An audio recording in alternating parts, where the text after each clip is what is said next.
ఆటోని తరలించిన పరిస్థితిని మరోవైపు పోలీస్ స్టేషన్ ముందులో దిల్రాజుతో పాటు మామ అల్లు అర్జున్ మామ ఇద్దరు డిస్కషన్ చేసిన పరిస్థితి. ఇప్పటికే అల్లు అర్జున్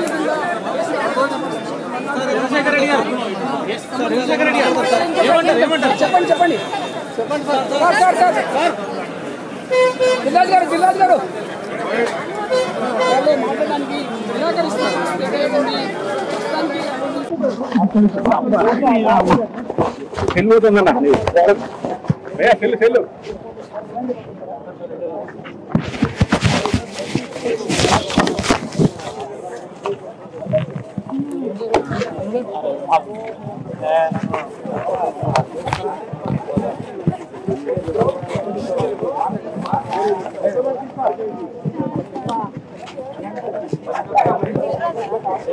ఇన్సిడెంట్ని బట్టి వాళ్ళు కేసు నమోదు చేసిండ్రు, దాన్ని కోర్టులో సవాల్ చేయాలి.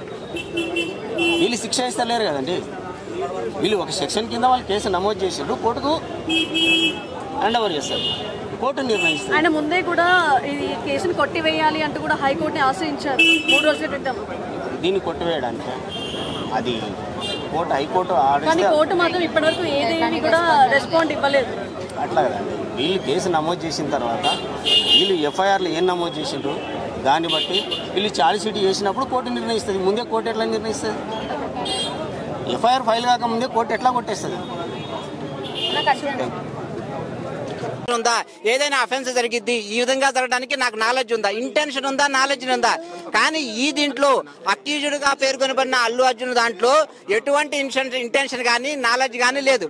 కానీ పబ్లిక్ ప్రాసిక్యూటర్ గారు కూడా ఆర్గ్యుమెంట్ చెప్పారు. ఇప్పుడు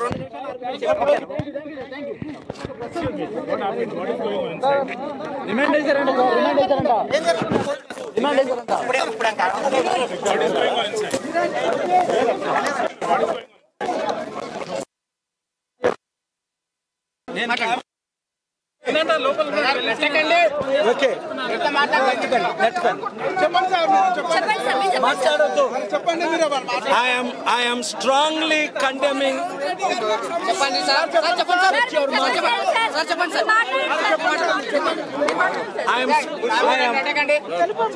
I am strongly condemning the arrest of Allu Arjun. I tried to speak to the honorable judge 2 times. I interrupted her and said this is illegal arrest. Sir, national award kottanduku kottamannaru anukovacha? So I strongly condemn Allu Arjun arrest. Number 1, when Chandrababu Naidu conducted Puskaralu, 23 people died. Why they did not arrest in 2019? 2023 in Kandukuru 8 people died, and in 2023 3 people died. Why they did not arrest Chandrababu Naidu? There is one law for politicians and one law. Revanth Reddy తమ్ముడు ఏమంటున్నారంటే ఇప్పుడే స్పందించి ఇది నాకు సంబంధం లేదు అంటున్నారు. నువ్వు ముఖ్యమంత్రి అని మర్చిపోయావా? నీకు సంబంధం ఉంది. నీ పోలీసులు ఆయన్ని అరెస్ట్ చేశారు, ఇప్పుడు రిమాండ్కి పంపిస్తున్నారు. అది తప్పు. అల్లు అర్జున్ ఏమైనా చంపాడా? చంపించాడా? కాదు, చంపించాడా? అదే కోర్టులో జస్టిస్ గారు అందరూ ఉంటుండగా నమస్కారం పెట్టి 2 minutes అడిగాను. ఆయన అరెస్టును ఖండించాను. ఆయన్ని తక్షణమే రిలీజ్ చేయమని డిమాండ్ చేస్తున్నాను. ఆనరబుల్ సీజే ఆఫ్ తెలంగాణ ద్వారా మనం ఇమీడియట్ గా బెయిల్ రప్పిస్తాం. చట్టానికి ఎవరు అతీతులు కారు. ఇది రాజకీయ కుట్ర అని నేను స్పష్టంగా చెప్తున్నాను. కనుక దీన్ని నేను తీవ్రంగా ఖండించడానికి నేను వచ్చాను. అరగంట సేపు వాదనలు విన్న తర్వాత నేను ఒక తీర్మానంకి వచ్చాను. Thank you.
మేము ఇట్లా రావాలి ఎట్లా ఓకే